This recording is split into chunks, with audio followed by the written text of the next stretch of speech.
Bonjour tout le monde et bienvenue sur MiniPDLV. Aujourd'hui on passe en revue le Land Rover Discovery 2 de Solido à l'échelle 1/18. C'est une miniature qui est pas très commune, mais je vais vous expliquer un peu tout ça. Comme d'habitude, des vidéos en 3 temps. Premier temps, on la découvre en musique. Deuxième temps, je vous parle un petit peu de l'histoire du Land Rover Discovery 2. Et dans un troisième temps, on part à la découverte de cette vieille miniature. On commence donc en musique, c'est parti, c'est maintenant, go!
Je vous le disais en introduction, voici donc un Land Rover Discovery 2 de Solido à l'échelle 1/18.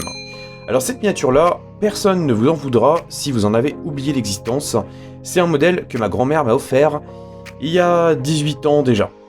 À l'époque, c'était une miniature qui coûtait 20 € et j'avais flashé dessus pour une raison, c'est que ce modèle-là a tous ses ouvrants. Mais ça, je vous en parle un peu plus tard dans la vidéo. Et puis, au fur et à mesure du temps, je me suis amusé, j'ai pris plaisir à découvrir un petit peu l'histoire du Land Rover Discovery. Alors, c'est une histoire qui est quand même assez longue, je vais pas vous la raconter dans son intégralité dans cette vidéo-là, mais je vais revenir un petit peu sur quelques temps forts du Discovery. On est en 1989, à cette époque-là, le marché du 4x4 de tourisme, on parle pas encore de SUV à cette époque-là, il est en plein essor avec notamment de nombreux modèles japonais qui apparaissent sur le marché. Et si bien que ça donne des idées chez Land Rover, puisque dans la gamme actuellement, en 1989, il n'y avait que le Range Rover, c'est-à-dire un 4x4 de luxe, qui était quand même assez cher, et qui restait un modèle strictement 5 places. Et donc forcément, Land Rover, ils se sont dit, puisqu'il y a un marché à pénétrer, il faut y aller, il faut développer un modèle un peu plus grand public, un peu plus accessible, avec également plus de confort et la possibilité d'avoir jusqu'à 7 places à bord. C'est ainsi qu'est né le Discovery 1. D'abord, en carrosserie 3 portes, il ressemblait à ça, c'est vrai que le design est un peu particulier, mais globalement, c'est un Range Rover avec une cellule arrière à 2 niveaux, ce qui donne une perception totalement différente, mais si on regarde que cette partie-là, on dirait vraiment un Range Rover. Donc c'est assez perturbant, mais finalement, je trouve que le design est assez attachant. Alors là, c'est le Discovery 2, mais là, je vous parle toujours du Discovery 1. Il est également apparu avec une carrosserie 5 portes, qui a été quand même bien plus convoitée, notamment par les familles. Et au niveau des motorisations, c'était très majoritairement des moteurs V8 essence. À cette époque-là, on ne se souciait pas encore trop de la consommation. Le Discovery 1, il a également été très réputé pour ses versions Camel Trophy, qui ont donc participé à la légendaire course du Camel Trophy. Ils avaient une livrée emblématique qui a été reconduite sur plusieurs autres modèles. Enfin bref, ces modèles-là sont forcément entrés dans l'histoire et vous en avez déjà sans doute entendu parler. On est maintenant en 1994. Land Rover est racheté par BMW. 6 ans plus tard, en 2000, Land Rover est racheté par Ford. Seulement, entre les deux, il y a eu l'année 1999, année qui a marqué le lancement du Discovery 2. C'est donc le modèle que je vous présente ici et qui était commercialisé jusqu'en 2004. Là encore, modèle 3 ou 5 portes et on a la possibilité d'avoir jusqu'à 7 places à bord. Le design reste dans l'idée générale du premier opus, mais il est modernisé à tous les niveaux et notamment en matière d'équipement. On note également qu'on a deux moteurs V8 essence, d'abord avec une cylindrée de 4,6 litres et ensuite avec une cylindrée de 4 litres pour une puissance de 180 à 190 chevaux environ. On a également eu l'apparition d'une version diesel. Alors là, effectivement, ça répondait clairement à des besoins, puisqu'on arrivait à une époque où de plus en plus de personnes voulaient du mazout. Ce modèle-là, il a eu un moteur 5 cylindres diesel, un 2,5 litres TD5 de 138 chevaux. C'est pas une grosse puissance, mais à l'époque, les voitures étaient quand même bien moins lourdes. Ensuite, en 2004, on a eu le Discovery 3, lui. Cette gamme-là, au final, elle a été quand même bien modernisée et elle n'avait plus vraiment de lien avec notre Discovery 2. Justement, notre Discovery 2, il est temps que je vous en parle un peu plus en détail. Déjà, en matière d'esthétique, on a une ligne qui est quand même assez particulière, avec une cellule habitacle arrière qui est isolée de l'avant, contrairement au Range Rover qui a une structure plus monocoque, et on a même des vitres ici et des toits panoramiques, enfin des toits ouvrants panoramiques. Tout ça, ça permettait d'avoir un habitacle qui était baigné de lumière, avec toujours de grands vitrages. Enfin bref, c'était vraiment le véhicule de loisir par excellence. Les familles l'ont adoré, il était capable de passer partout avec la transmission intégrale. Enfin, c'était vraiment un 4x4 qui avait besoin d'exister, et d'ailleurs, le Discovery existe toujours de nos jours. C'était comme le signe qu'il fallait le lancer. Maintenant, je vais vous parler un petit peu plus en détail de la miniature. Je vous l'ai dit en début de vidéo, ce Land Rover Discovery 2 est une miniature signée Solido. Alors effectivement, il faut nuancer un petit peu le propos. Oui, c'est bien du Solido, mais ce n'est pas le Solido actuel. Je rappelle, en 2015, le groupe Solido a été repris par le groupe qui gère notamment Automobile, et à l'époque, ce n'était pas le cas. C'était un ancien groupe Solido qui avait des moules qui étaient différents, et il n'y a pas de lien, hormis le nom, entre l'ancien Solido et le nouveau Solido. Donc si vous cherchez des pièces détachées pour ce modèle-là, il n'est pas nécessaire de contacter Solido actuellement, ce n'est plus la même équipe. Il est temps maintenant de passer un petit peu à la découverte de ce modèle-là. Alors, il faut être indulgent, bien sûr. Je rappelle, c'est une miniature que j'ai depuis 18 ans dans ma collection. Le temps passe vite. Et donc, forcément, on n'est plus du tout aux standards actuels. Il y a des points qui sont excellents, il y a des points qui sont pas bons du tout. Mais globalement, c'est une miniature qui en impose. Et pour rappel, cette miniature-là, neuve, elle coûtait 20 € à Toys R Us au Mans. De nos jours, une miniature à 20 €, ça n'existe plus pour deux raisons.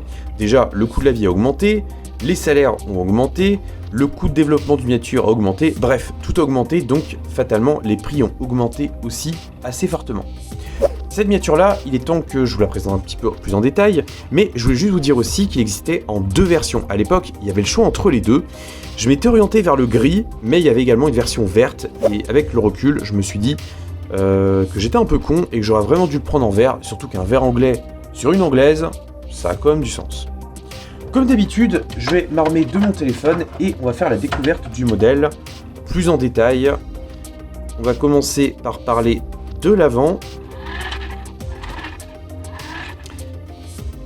Voilà un petit peu ce qu'on voit quand on est face à la miniature. Alors pour rappel, les plaques d'immatriculation, c'est du fait maison. Vous avez une vidéo là si vous voulez voir comment on fait. Bon, les ajustements, clairement, c'est pas ça. Il y a des jours qui sont quand même assez importants. Il y a certains détails qui sont sympas, comme les optiques, honnêtement, c'est honnête. Les points de fixation sont plutôt discrets. Alors malheureusement, il y a un petit peu de poussière résiduelle qui est restée sur la miniature. Je n'ai malheureusement plus la boîte en ma possession. Le logo Land Rover qui est frappé sur le bas du capot, c'est tout simplement une typographie. Elle n'est pas spécialement droite, elle est un petit peu grosse et elle manque un petit peu de finesse, c'est dommage. Néanmoins, le logo Land Rover, lui, est plutôt pas mal. Les anti-brouillards sont également relativement fidèles. Donc on a un avant qui est simple, mais plutôt ressemblant. On a également des essuie-glaces qui ont été reproduits et qui ont la faculté d'être un petit peu mobiles. Donc c'est vrai que quand on est gamin, c'est toujours sympa de mettre les essuie-glaces en position comme ça. Maintenant je m'en fous, mais c'est un petit truc qui est sympa. Alors les essuie-glaces manquent un petit peu de finesse, reproche que j'adresserai pas néanmoins aux barres de toit, qui elles sont un peu souples et se sont un petit peu déformées avec le temps. Par exemple, celle de gauche, on voit bien qu'elle est pas vraiment droite. Au niveau des roues, alors bon, c'est extrêmement simplifié. On est sur des petites jantes. Alors, est-ce que c'est du 16 pouces? Je crois que oui. C'est peut-être même du 15.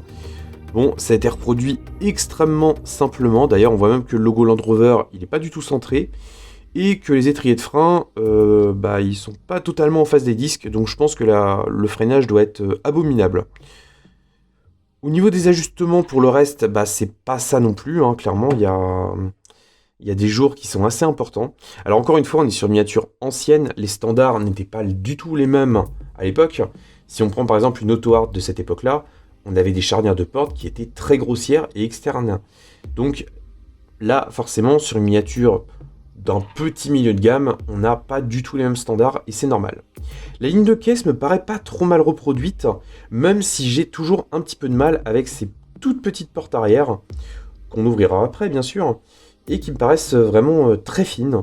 Néanmoins, on a des pièces qui sont assez sympas, comme déjà le rétroviseur. Alors, on n'a pas de vitre sur les portes, donc on a une porte sans encadrement, mais le rétroviseur, lui, elle a bien été découpée pour être joint directement à la porte, et il est exclusivement métal. Donc au final, ça lui assure une bien meilleure durabilité, et surtout, il n'est pas sensible à la casse, sauf si vous y passez un coup de scie bien sûr. Les poignées de porte, c'est des pièces rapportées, alors bon, c'est pas très fin, les ajustements sont plutôt mauvais, mais voilà, c'est pas si mal que ça. Alors malheureusement, j'ai une roue que j'avais dû recoller à l'époque. Au niveau du vitrage, il est plutôt pas mal, il prend les reflets juste comme il faut. Sur le toit, on a donc ces petites vitres panoramiques, on va dire. Et on a également les deux toits ouvrants qui inondent de luminosité l'habitacle. Donc tout ça, c'est le genre de petit détail que j'aime plutôt bien. Au niveau de l'arrière, bon, on a déjà les optiques qui sont en position haute. Alors là, c'est très mauvais, hein. Clairement, là, ce genre de finition-là, ça n'existe plus de nos jours. Mais voilà, encore une fois, miniature ancienne. À l'époque, on avait un petit peu moins le souci du détail et surtout moins de possibilités techniques. Donc bon, les feux sont là, mais ils n'ont pas un intérêt visuel particulier. On a également ce bloc-là qui fait également office de poignée d'ouverture de la porte de coffre. On a aussi un essuie-glace arrière qui est mobile. Une roue de secours qui est située sur la porte directement. La sortie d'échappement n'est pas percée. Voilà, c'est un simple bout de plastique, une simple gamelle. Par contre, on a quand même les optiques rapportées qui là sont globalement correctes. Ça passe. Malheureusement, on note aussi que la miniature est un peu fatiguée, donc elle est un petit peu affaissée. On a un petit peu des roues façon Gordini. Pour le reste, c'est globalement correct. Au niveau du châssis, alors lui, je voulais vous le montrer également. Alors la miniature est quand même assez lourde, hein, clairement, à l'époque, on n'avait pas les mêmes préoccupations, et c'était très bien comme ça. On voit qu'on a la référence qui est 73-139, qui ne correspond pas à celle que j'avais notée sur ma fiche. Et qu'on a tout simplement la référence du modèle, en l'occurrence le Land Rover Discovery 2004. On a la ligne d'échappement qui est reproduite simplement, mais ça fait le travail. On a également la transmission qui est plutôt pas mal avec la boîte de transfert. Bon, c'est honnête, sans être excellent. Et les suspensions sont également fonctionnelles, ça c'est un très bon point. Alors je vais pas tester celle de l'arrière vu que le modèle est déjà un petit peu affaissé. Passons maintenant à la découverte des différents ouvrants. Alors, il y en a effectivement 6 sur ce modèle-là, ce qui est quand même pas mal, et il n'y a pas eu de Solido, enfin, il n'y a pas eu beaucoup de Solido qui avaient une telle dotation. Alors, le moteur en question, déjà, on voit que c'est un 8 cylindres, donc en l'occurrence un V8 essence. Me demandez pas la cylindrée, je n'en ai aucune idée. L'ouvrant est quand même plutôt correct, on a des charnières qui sont assez épaisses, mais là, encore une fois, on est totalement dans ce qu'on nous proposait à l'époque. Alors, fait amusant aussi, j'ai l'impression que l'aile, enfin c'est pas une impression, l'aile a été simplement rapportée, et on voit d'ailleurs qu'elle n'est pas très bien fixée. Alors ça c'est vraiment une conception que j'ai pas vu beaucoup sur mes miniatures. Là ça te sent bien par contre. Ouais, c'est très original cette conception. Et on a également un deuxième ouvrant qui est la porte de coffre. Alors, elle s'ouvre latéralement. Bon, c'est extrêmement plastique. D'ailleurs, plastique qui a beaucoup jauni. À l'époque, il faut savoir que tous les plastiques étaient justement dans ce ton beige-là. Malheureusement, les années passant, le beige est devenu un jaune pisse affreux. Ça fait partie du jeu.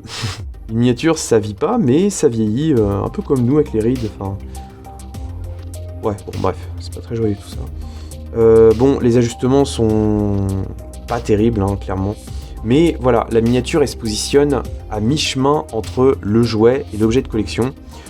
Donc, forcément, ils n'ont pas eu les mêmes exigences que pour une miniature qui a vraiment été pensée comme un objet de collection. Par exemple, comme cette Fiat 500 rose.